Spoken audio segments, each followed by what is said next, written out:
जोहार भारत, मैं हूँ रवि कुमार और आप देख रहे हैं मामबे न्यूज़। आज जो हमारे पास शख्स बैठे हुए हैं, वो कोई पहचान के अब मोहताज नहीं रह चुके हैं। आपको बता दें कुछ दिन पहले इन्होंने 51 गरीब बेटियों की शादी करवाई, साथ ही साथ इन्होंने सबसे पहले जो शुभ काम स्टार्ट किया था मनोकामना शिव मंदिर से, उनमें भक्ति जागरण का प्रोग्राम करवाया, अपने घर के पास शिव मंदिर का स्थापना करवाया। उसके बाद तुरंत इन्होंने 51 बेटियों की 51 गरीब बेटियों की शादी करवाई। उसके बाद ये पूरी तरह से चर्चा में आ गए हैं और कहीं न कहीं गरीबों का हर समय मदद करने के लिए अविनाश आर्या हर वक़्त तैयार रहते हैं। हाल ही में उन्होंने देवघर के लिए जो रवाना किया था बोलबम का बस रवाना किया, उसमें कई लोग भावुक होकर बोल रहे थे कि शायद अविनाश आर्या नहीं होता, इस जैसा बेटा नहीं होता, इस जैसा भाई नहीं होता, तो हम देवघर शायद नहीं जा पाते, सपना ही रह जाता।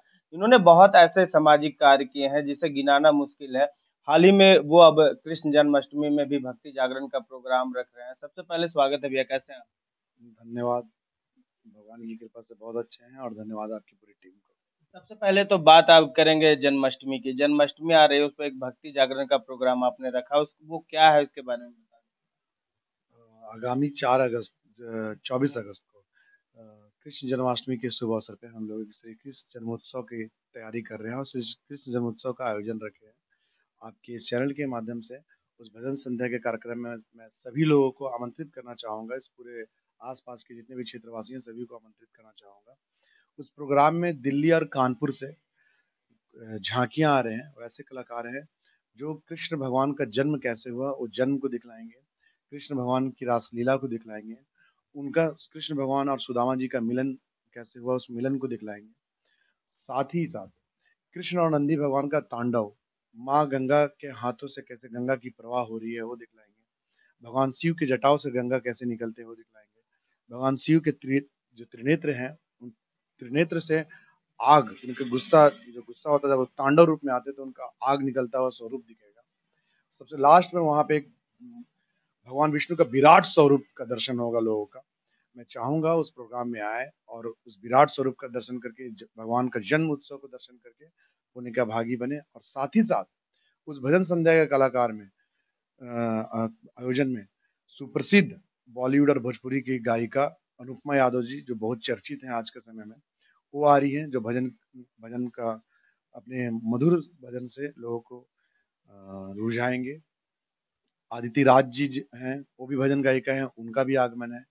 साथ ही साथ हमारे झारखंड के मशहूर कलाकार, नागपुरी कलाकार मनोज सहरी जी, जो अभी टॉप में चल रहे हैं, उनका भी उनके द्वारा भी भजन का प्रस्तुति की जाएगी।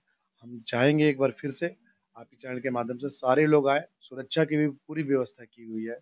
महिलाओं के लिए अलग से ब्रैकेटिंग बनाई गई है।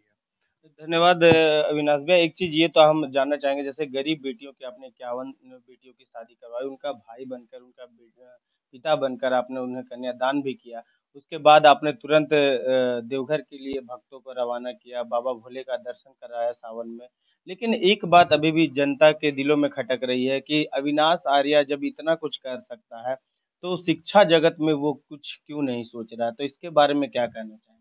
आपको मैं बता दूँ रवि जी, अभी भी आप पता करेंगे या फिर मेरे जितने भी बैनर पोस्टर लगे होंगे, उस सब बैनर पोस्टर में आप पढ़ेंगे, तो उसमें एक कॉलम ज़रूर लिखा हुआ होगा कि वैसे बच्चियाँ जो असमर्थ हैं, आर्थिक रूप से असमर्थ हैं, वो पढ़ाई और शादी के लिए ज़िलो संपर्क करें।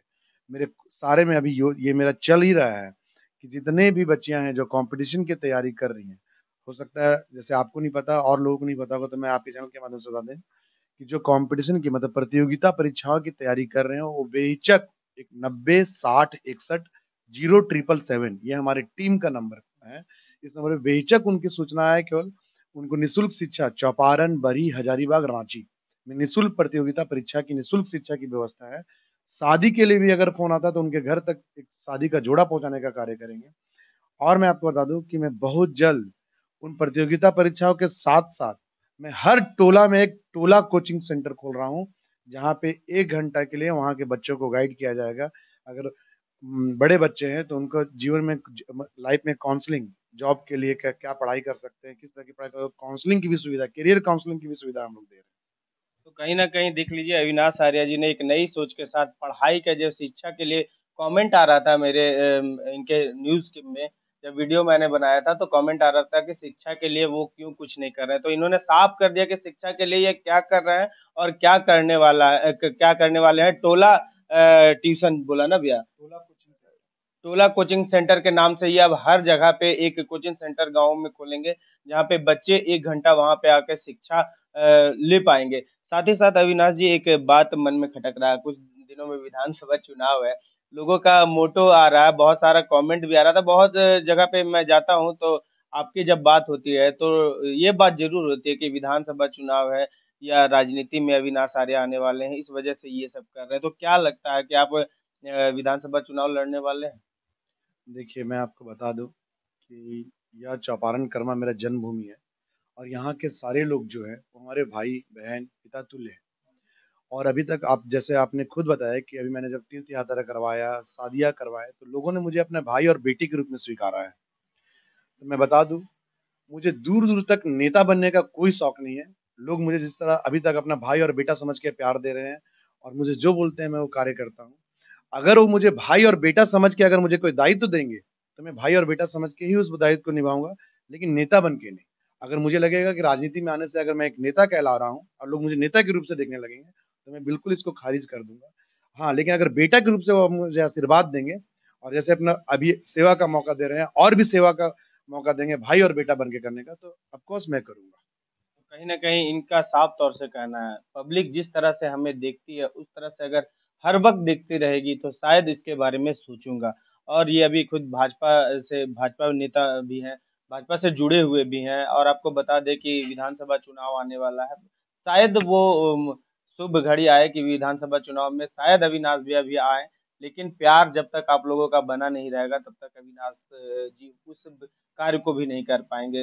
ये आपका प्यार और दुलार है जो अविनाश जी इतना कर रहे हैं, ये इनकी कहना है। ये साफ तौर से कहना है कि आशीर्वाद आप लोगों का, प्यार आप लोगों का है, तब अविनाश आर्य है और अविनाश आर्य ये सब कार्य कर पाते हैं। तो कहीं न कहीं ये बहुत बड़ी बात है और बहुत कम समय में जो अविनाश आर्य ने आपको बता दूँ कि सिर्फ़ हज़ारीबाग ही नहीं, चतरा जिला हो या उसके अगल-बगल कोडरमा हो या फिर और भी आप थोड़ी दूर चले जाएँ, सब जगह इनकी चर्चा हो रही है। चर्चा होना लाज़मी है क्योंकि आपको बता दें कि जो 51 बेटियों की जो इन्होंने शादी करवाई है, 51 वैसे गरीब बेटियों की जो शायद वैसे शादी का सपना भी नहीं देख पाती कभी। मैं खुद उस शादी का गवाह बना था और कई बेटियों से मैंने बात की थी और उन्होंने साफ तौर से कहा था कि अविनाश भैया जो ने हम लोगों के लिए किया है, वो शायद हम लोग सपना में भी नहीं देख पाते। तो कई लोगों का अब आशीर्वाद है। अविनाश भैया क्या कहना चाहेंगे अपने क्षेत्र के विकास के लिए और किस तरह से आप रोड मैप बनाए हुए हैं या कुछ और सोचे हुए हैं कि अपने क्षेत्र को और विकसित करें? अभी भी मेरे द्वारा लगातार इन शादियों के बाद भी अभी भी आप देखे होंगे मेरे घर में भी बैठे हुए हैं बहुत लोग। अभी भी मैं ये बताया था कि मैं आजीवन जब तक मैं समर्थ हूँ, जितना मेरा समर्थ होगा मैं आजीवन अगर किसी भी बच्ची का एक फ़ोन आ गया हमारे पास तो शादी का जोड़ा पहुँचाने का कार्य मैं ज़रूर करूँगा। आजीवन निःशुल्क प्रतियोगिता परीक्षा में निःशुल्क मैं 3-4 जगहों का नाम बताया चंपारण, बरही, हजारीबाग और रांची। कोचिंग चिन्हित किया हुआ है, मैं वहाँ पे निःशुल्क शिक्षा देने का कार्य करूँगा। उसके साथ ही 2025 फरवरी से लेके 2026 फरवरी तक में मैं इस बरही चंपारण को पूरा ऑर्गेनिक हब में डेवलप करने वाला हूँ, ताकि जो हम लोगों का शिकायत है कि यहाँ रोज़ी-रोज़गार नहीं है, तो मैं बता दूँ कि हमारी मिट्टी इतनी उपजाऊ है कि रोज़ी-रोज़गार सारा है। मैं कम से कम 2000 बच्चों का यहाँ पे रोज़ी-रोज़गार की व्यवस्था ज़रूर करूँगा। साथ-साथ मतलब जितना कुछ हो सकता है मैं अगर मेरे पास एक कॉल आ जाए, तो इलाज से लेके, पढ़ाई से लेके, शादी से लेके, जो भी इस बेटे से, इस भाई से करवा सकते हैं, आप बेहिचक मुझसे करवाएँ और मैं कार्य तो इस समाज सेवा का मैं जब से होश संभाला हूँ यहाँ से कर रहा हूँ, जब से। आप किसी भी पूछेंगे तो हॉस्पिटल से लेके, इलाज से लेके, ऑपरेशन से लेके, दवा से लेके हर चीज़ों में मैं हूँ। लेकिन इस 4 महीने में मैं एक प्रारूप दिया हूँ कि एक साधारण घर का, मध्यवर्गीय घर का बच्चा आप लोगों के आशीर्वाद से सिर्फ़ 4 महीने में एक मॉडल और एक प्रारूप में बना के आपको दिया हूँ। आप डिसाइड कर सकते हैं कि इससे पहले जिन लोगों के पास भी पावर रहा, मैं किसी व्यक्ति विशेष का नाम नहीं लूँगा या जो भी, पावर रहा है या फिर आप पावर दे रहे हैं या देंगे, क्या वो इसका 10% भी आपके बच्चियों का सुरक्षा से लेके, बच्चियों की शादी से लेके, बच्चियों की पढ़ाई से लेके या आपके रोज़ी-रोज़गार से लेके कभी आपकी चिंता की गई है? तो मैंने एक मॉडल, एक प्रारूप बना के दिया है। शायद अगर आप लोगों का आशीर्वाद और प्रेम इस तरह से बना रहा, तो यह मॉडल और ये प्रारूप बरही पूरे बरही को, आसपास के क्षेत्रों को एक अलग तस्वीर बदल के देंगे। धन्यवाद अविनाश जी, आपने सही कहा। चौपारण और बरही की तस्वीर और तकदीर दोनों बदलने के लिए अविनाश जी आए हैं। उन्होंने साफ तौर से कह दिया है कि यहाँ रोजगार की कमी नहीं है, लेकिन कुछ करने की जरूरत है और ये करने में सक्षम है और ये बहुत जल्द ही 2000 से प्लस लोगों को शायद अपने थ्रू रोजगार भी देने वाले हैं और बहुत सारे कार्य हैं। मैं तो खुद देखा हूँ कि ये चतरा जिला में भी आके बहुत सारे कार्य किए हैं। मैं चतरा जिला से हूँ, बोलना चाहूंगा कि बहुत सारे वहाँ भी कार्य करते हैं आके और बहुत बड़ी-बड़ी कार्य कर रहे हैं। मैं बताना चाहूँगा कि अविनाश आर्य जी अभी हाल ही में कृष्ण जन्माष्टमी करवा रहे हैं। इन्होंने तो आप सभी को आमंत्रण किया ही है। मेरे चैनल के द्वारा भी आप सभी को आमंत्रण है, बरही में आएँ और भजन